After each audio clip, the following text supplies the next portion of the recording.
Hi Capricorn, welcome to your November reading. My name is Linda. I've already shuffled all my decks that I'm going to use for your reading today and thrown your spread down. So what we have here is where you are now.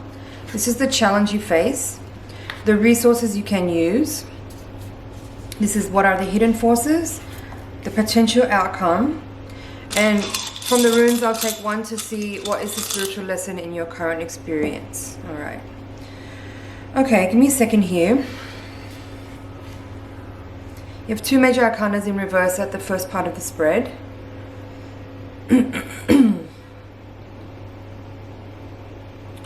I feel that Capricorn, at this time, you may find it very difficult to spend time alone, and I feel like what's needed from you is to actually go within and spend time alone and contemplate some truths that you may have been handed recently that you don't like. That's what I'm feeling here.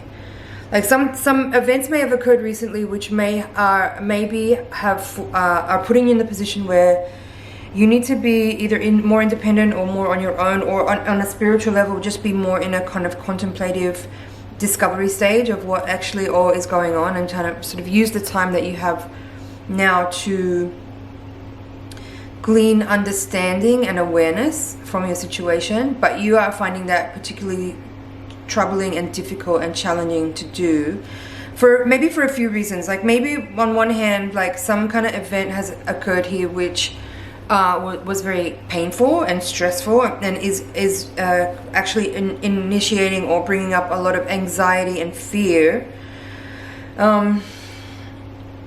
And that's maybe one reason why this current time feels particularly challenging for you. Another reason might be that information has come to light that is hard for you to accept.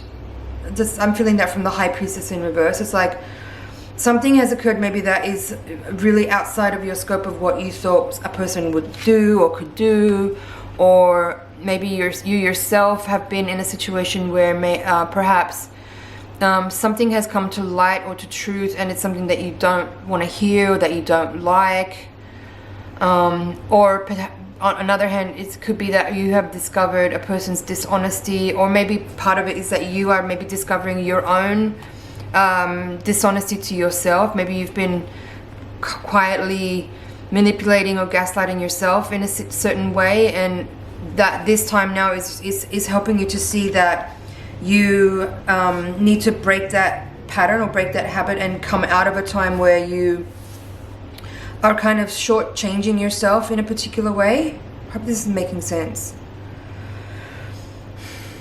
So you have this Nine of Swords here and the Seven of Cups on the bottom row. Both of them are kind of giving this really intense feeling of fear, anxiety, loss, worst case scenario type of thinking. Like you might be catastrophizing your situation and going down a rabbit hole of maybe making things worse by thinking the worst about everything, or thinking in ways that are like things maybe haven't got to that point, but you might be thinking about what the worst case scenario could be, and that might be bringing you to a place where you're frozen with fear and anxiety because you've taken yourself on this mental journey down the road of the absolute worst, but actually none of that's really happened yet.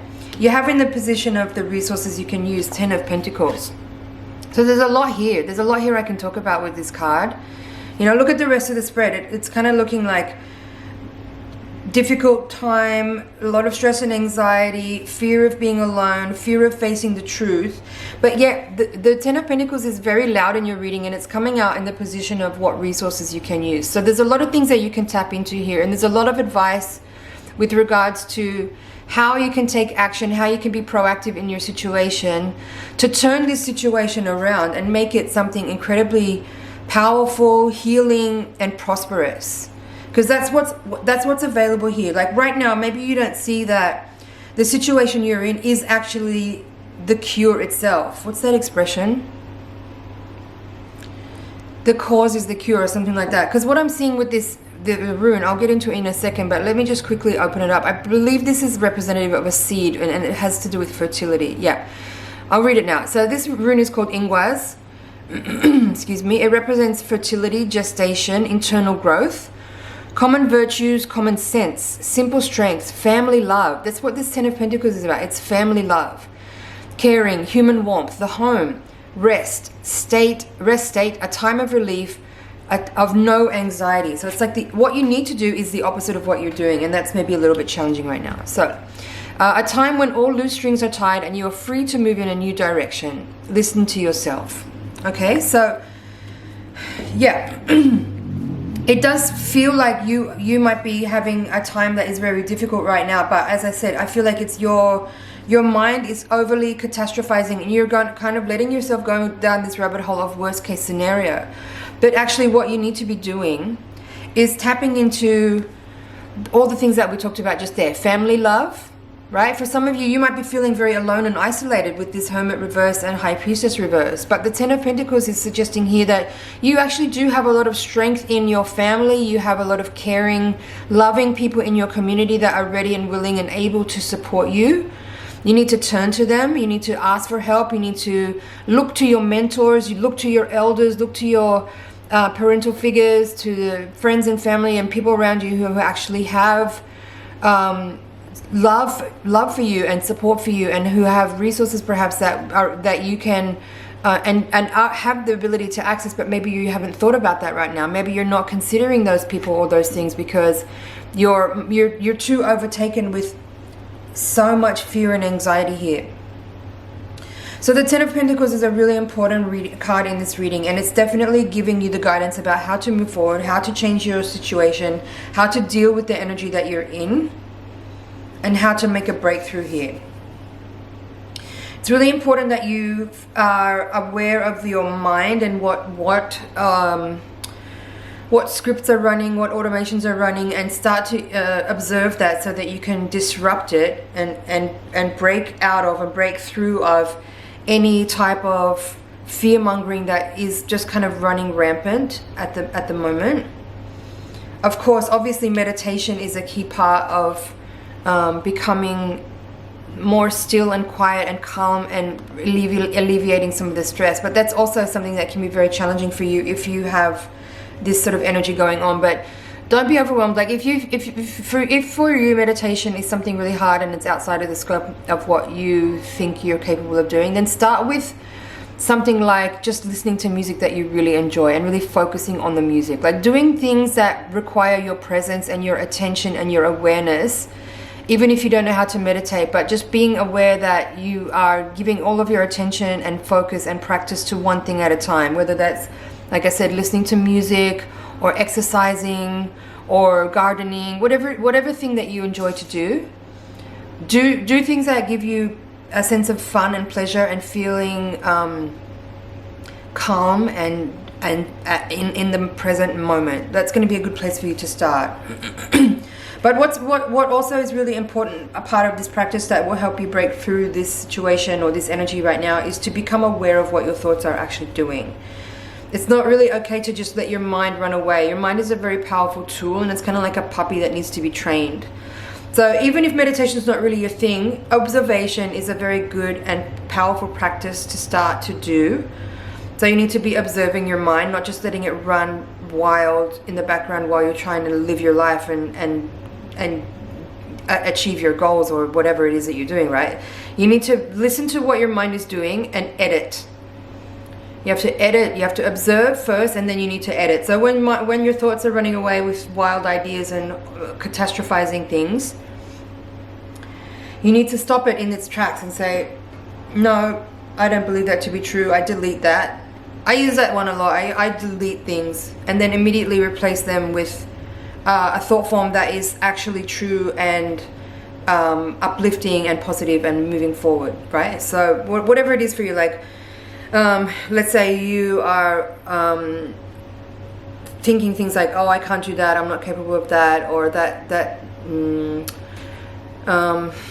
me think of something. In any case, whatever thoughts you're having that are negative and limiting and restrictive and sort of going towards worst case scenarios or disasters and things like that, delete them and immediately replace them with a thought that is uplifting, hopeful, self-loving, full of confidence. Even if you don't necessarily feel those things, you need to start to speak in that way to yourself, and you will eventually make the breakthrough that you're looking for. But yeah, coming back to the cards, importantly, the Ten of Pentacles is very loud in this reading, and it very closely connects with the rune that's here. So it's talking about family support. Let me just read the rune again for you. This is a gestation period of internal growth. That's why you might be feeling like this is super hard, because it's like all the energy is kind of focused on your internal space. It's not about seeing the externalized results of the things that you want to manifest. This is a very internal process, right? The Hermit, the High Priestess, the Nine of Swords, and the Seven of Cups. This is very much about internal processing, about like being within and inside, and considering your thoughts and feelings and processing all of that information within. And then you can turn that energy to the outside and start to use it to manifest and create change. But right now, your process is about being inside, internal. It's about coming back to the simple things, coming back to common sense, coming back to family love and support, coming back to your own personal strength, and cultivating and nurturing all of that. It's a time of rest. It's a time of relief. It's a time of managing your anxiety and looking at your thoughts and the impressions or the energies that you are pushing out from your mental field, and listening to that and editing that and converting that into thought forms that will actually help you generate the desired outcomes that you're working on. Okay, because there's a bit of like clashing here. You kind of like, it's a moderate degree within this reading of some self-sabotaging behavior, that's mainly what needs to be addressed and converted into strong, simple, positive, uplifting, self-loving thought forms that are designed to help you engage in the grid, engage in the universal life force energy that you have to work with to actually create the things that you want, rather than stifle it and sabotage it. Okay, so Capricorn, I'm going to leave you there. That's your reading. Thank you so much for watching. It's been an honor and a pleasure to read for you. Please like, share, comment, and subscribe, and I'll see you in the next reading. Bye for now.